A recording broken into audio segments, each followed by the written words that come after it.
আমার ভয় করছে। এভাবে খোলা সিঁড়িতে এর আগে কখনোই আমি উঠি নাই। সারিবদ্ধ এই বেডগুলো দেখে মনে হবে এগুলো হয়তো বা সেমেটারি বা কবরস্থান, অ্যান্ড ওঠার থেকে নামাটা বেশি ভয়ানক লাগতেছে আমার কাছে। Hey guys, this is Rakib from bike canvas. আজকে আমরা এসেছি একটা গবেষণা কেন্দ্র ভিজিট করতে। সেটা হচ্ছে মশলা গবেষণা কেন্দ্র। আমরা ঢুকে পড়লাম। রাস্তাটা কিন্তু অনেক সুন্দর, অ্যান্ড এখানে যেহেতু সর্বসাধারণের প্রবেশ নিষেধ, সো বরাবরের মতোই সুন্দর লাগবে এবং লাগছে।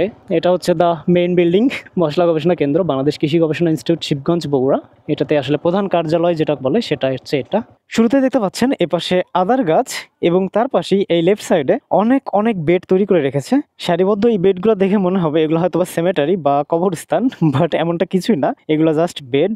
এখানে আসলে সিড প্রোডাকশন করা হয় বা বীজ উৎপাদন করা হয়। তো এই বেডগুলো মেইনলি আসলে অনিয়ন রিসার্চের জন্য। এখানে আসলে পেঁয়াজের বীজ প্রোডাকশন করা হয় বা উৎপাদন করা হয়। আজকে আমার লাইফের ফার্স্ট এই মশলা গবেষণা কেন্দ্রে ঢুকলাম। বাইকটা এখানে পার্ক করে আশপাশটা একটু এক্সপ্লোর করি। এই জায়গাটা সুন্দর লাগতেছে এই পুকুরটার জন্য। আসলে পুকুরের চারিপাশ জুড়ে এই গাছগুলো রয়েছে, তো গাছগুলো প্রায় একই সমান সবগুলা, এই জন্য অনেক সুন্দর লাগতেছে দেখতে। অ্যান্ড ট্রাস্ট মি, পুকুর পাড় দিয়ে হাঁটতে অনেক ভালো লাগতেছে বিকজ অফ সুন্দর সুন্দর গাছ, পাশে পুকুর, এই পাশে মাঠ।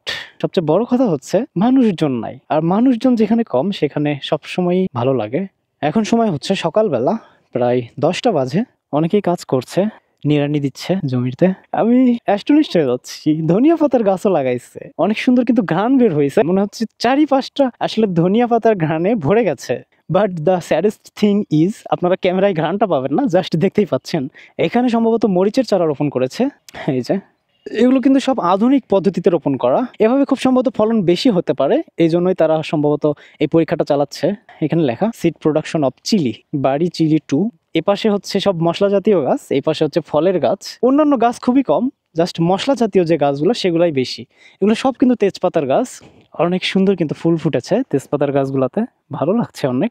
তবে রসুনের বেড আমি বেশি দেখতেছি। এপাশেও রসুনের বেড অনেকগুলা, এপাশেও অনেক, তারপর ঠিক রাস্তার ওই পাশটাতেও অনেক অনেক বেড কিন্তু দেখছি রসুনের।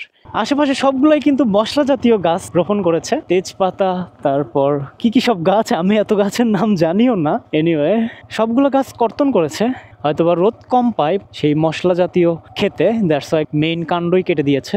এপাশে এটা হচ্ছে ধনিয়া ক্ষেত, ধনিয়া পাতা লাগাইছে, খুব সুন্দর ঘ্রাণ বের হয়েছে। অ্যান্ড এপাশে হচ্ছে রসুনের ক্ষেত, আর রাস্তার দুই পাশে তেজপাতা। এই বেগুনের চারাগুলো দেখে আমার একটা ফানি গানের কথা মনে পড়ে গেল। এই যে ব্রিঞ্জাল সিড প্রোডাকশন প্লট লেখা আছে এখানে। ও কাঠবিড়ালি, হাউ সুইট। ও আমাকে খুব মনোযোগ দিয়ে দেখতেছে। কাঠবিড়ালি দেখতে অনেক ভালো লাগে, বাট ফলমূলগুলো যে নষ্ট করে এই জন্য আসলে কষ্ট হয়। যাই হোক, ওর মতো থাকুক, আমি যদি ওর কাছে থেকে দেখতে যাই ও দৌড় দেবে। এই যে বাইক স্টার্ট করার সাথে সাথে সে দৌড় দিচ্ছে। অ্যান্ড এপাশেও আমরা শেষ সীমান্তে চলে এসেছি। খেজুরের রস আহরণ করে কিনা জানি না, তবে এখানে দুইটা হাড়ি দেখে আমার সেরকমটাই মনে হচ্ছে। আমরা এখন ওপাশটায় যাব। বিভিন্ন ধরনের বেড তৈরি করতেছে অন্যান্য মশলা জাতীয় উদ্ভিদগুলো লাগানোর জন্য। তারা কি আমার ভিডিও করতেছে? হ্যাঁ, ভিডিও করতেছো নাকি? তোমাদের বাসা কোথায়? এর ভিতরে? হ্যাঁ, তুলতে পারো। হ্যাঁ, বসো। আচ্ছা, কোথায় ছাড়বা? ছাড়ো, উঠাও। আমি উঠাই দিই, দাও, সুন্দর করে উঠাই দিই। আর কোনোভাবে উঠাবা? হেলমেট নিয়ে উঠাবা? আপনি কি ইউটিউবার?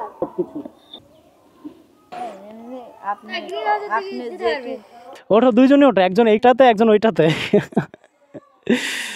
বাই দ্য ওয়ে, আমার বাইকের ফুয়েল অনেকটাই কমে গেছে। আমরা ওয়েস্ট সাইডের একদম শেষ প্রান্তে প্রায়। পাশে আসলে দর্শনীয় তেমন কিছু নেই, জাস্ট কয়েকটা বাড়ি ঘর। এগুলোতেই তোমরা থাকো নাকি? মানে যারা জব করে তাদের এরকম কোয়ার্টার দেয় থাকতে। এগুলো থেকে কি তোমরা মশলা বা শাকসবজি উঠায় খাও না? অনেক ভালো। একদম পিওর খাবার খাইতে পারো তোমরা। অ্যান্ড আমি অবাক হইলাম যে মশলা গবেষণা কেন্দ্রের ভিতরেও একটা স্কুল থাকতে পারে। হ্যাঁ, ওইখানে নাম লেখা দেখতেছি, স্কুলটার নাম হচ্ছে সৃজনী বিদ্যা নিকেতন। ও সুন্দর। হে বাডি, দৌড় দিচ্ছ কেন তোমরা? আসো আসো, তোমরাই তো আমার বন্ধু বান্ধব। আমরা একদম দক্ষিণ পাশের শেষ প্রান্তে প্রায় চলে এসেছি। এ পাশটাও অনেকটা ভাঙাচোরা বলা যায়। এখানে একটা সুন্দর পুকুর রয়েছে এবং পুকুরের এই পাড়টা বাঁধা। বাই দ্য ওয়ে, আমি গবেষণা কেন্দ্রের ভিতরে এসে দুইজন মেট পেয়েছি। তোমার নাম কি? সোয়াদ। আর তোমার? মোহাম্মদ সৈকত হাসান। সৈকত হাসান। যাদের সাথে এই ভেতরটা এক্সপ্লোর করতেছি, ভালো লাগতেছে অনেক। এখানে একটা পুকুর দেখতেছি, অ্যান্ড পুকুরের পাড়ে শান বাঁধানো, যদি অনেক পুরনো, সিঁড়ি দিয়ে হাঁটছি, ভালো লাগছে। আসলে নতুন নতুন সবকিছুই ভালো লাগে। পুকুরের গভীরতা কিরকম? এখানে গভীর নেই, কিন্তু মাঝখানে গভীর রয়েছে। কচুরি পানা হয়ে গেছে। মাছ থাকে এগুলোতে। তো এই হচ্ছে অবস্থা দক্ষিণ পশ্চিম পাশ। অ্যান্ড এখানে মরিচের জমি দেখতেছি, মরিচের প্লট। সবগুলো দেখি হচ্ছে এই বাড়ি চিলি ভ্যারাইটির। তবে এইখানে ভেতরে যারা থাকে তাদের খাওয়া দাওয়ার ব্যাপারটা খুবই আকর্ষণীয়, বিকজ অফ সবকিছু অর্গানিক জিনিস খাইতে পারে, বাজার থেকে কিনতে হয় না বললেই চলে। তাদের কথা মতো আমরা সেটাই জানলাম। তো এপাশে সবচেয়ে ভালো লাগলো এই পুকুর পাড়ের শান বাঁধানো এই সিঁড়িটাই। তবে ওই ট্যাঙ্কটাতে এখনো যায় নাই, ওটা সবার শেষে দেখবো।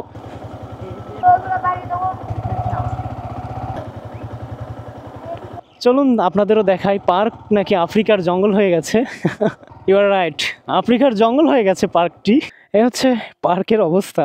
যদিও পার্কে বসার জায়গা ছাড়া আর কিছুই নেই, তবুও পার্ক সুন্দর। একটা গোল টেবিল, তার পাশে হচ্ছে সিটগুলা, ভালোই বসতে পারবেন যে কেউ চাইলে আসলে। যদিও বসার মতো মুড কারো হবে না, বিকজ অফ অনেক অনেক জঙ্গল। বাই দ্য ওয়ে, এই পড়ে থাকা আফ্রিকার জঙ্গলের মতো পার্কটা ভিজিট করলাম। তাদের ভাষ্য মতে এটা নাকি আফ্রিকার জঙ্গল হয়ে গেছে। অনেক ধরনের মশলা জাতীয় বৃক্ষের বাগান এর ভিতরে। চলো তোমাদের গ্রিন হাউস দেখে আসি। বাই দ্য ওয়ে, এই দুইটা মেট পেয়ে আমি খুব খুশি। এর ভিতরটা এক্সপ্লোর করতে সুবিধা হচ্ছে যারা সবকিছু চিনে। যদিও লক করে রেখেছে, দ্যাটস ওয়াই আমরা ঢুকতে পারবো না। পানের বরজ দেখতেছি, তো অবাক। এনিওয়ে, পান বাগানে ঢুকতে ভয়ই লাগে, অনেকে অনেক ধরনের কথা বলে। চারিদিকে শুধু মশলা আর মশলা। তো ভেতরটা খুবই সুন্দর, অ্যান্ড এই রাস্তাটা সত্যিই খুব সুন্দর। এগুলো ছাঁটাই করা হচ্ছে, সুন্দরভাবে একটা শেপ দেওয়া হচ্ছে। এখন জাস্ট একটা জিনিসই দেখা বাকি রয়েছে, সেটা হচ্ছে ওভারহেড পানির ট্যাঙ্ক। আমরা এখন সেটাতে উঠবো। বিসমিল্লাহ। আচ্ছা, তোমরা আমার থেকে বেশি সাবধানে আসিও। অভ্যাস হয়ে গেছে না?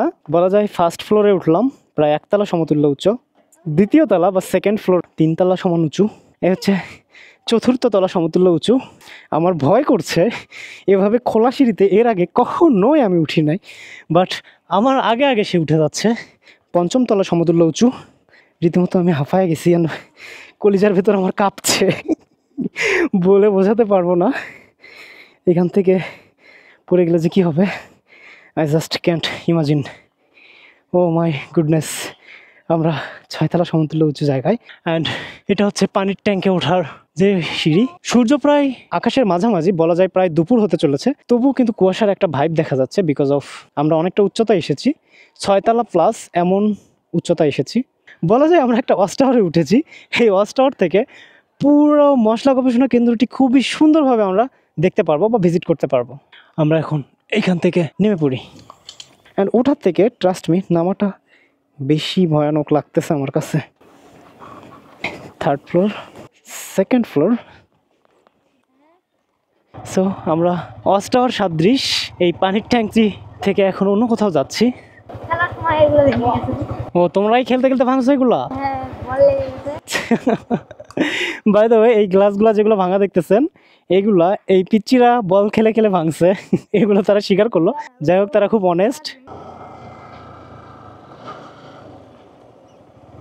তো দারুচিনির গাছ, তারা আমার থেকে বেশি এক্সপার্ট কিভাবে কি উঠাইতে হয়। আর ধরেন এটা ফেটে গেছে, ওই তো ওখানে ফেটে জানি এটাকে একটু করে তুলে তুলে শুকাই। এই যে দারুচিনি উঠায় ফেলছে। এটা ভিজা, এটা শুকাইলে এখন হয়ে গেল তরকারিতে দেওয়ার জন্য প্রস্তুত। এটা হচ্ছে দারুচিনির গাছ। আমি প্রথমে তেজপাতার গাছ ভাবছিলাম, আসলে সিমিলার। হ্যাঁ, তেজপাতার পাতা আর এই দারুচিনির পাতা মোটামুটি সেম। হোয়াটএভার, আমরা এখন মসজিদ দেখি।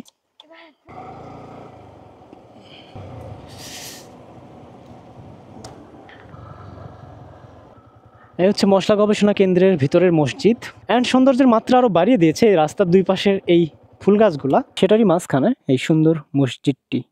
তো এই ছিল মশলা গবেষণা কেন্দ্র শিবগঞ্জ বগুড়ার ভিতরের অবস্থা। আই হোপ ভিডিওটি আপনাদের ভালো লেগেছে। ভিডিওটি ভালো লাগলে অবশ্যই বাইক ক্যানভাসের সাথেই থাকবেন। অ্যান্ড পরবর্তী ভিডিও দেখার আমন্ত্রণ জানিয়ে আজকে এখানে বিদায় নিচ্ছি। Till then stay tuned, be happy. আল্লাহ হাফিজ, আসসালামু আলাইকুম।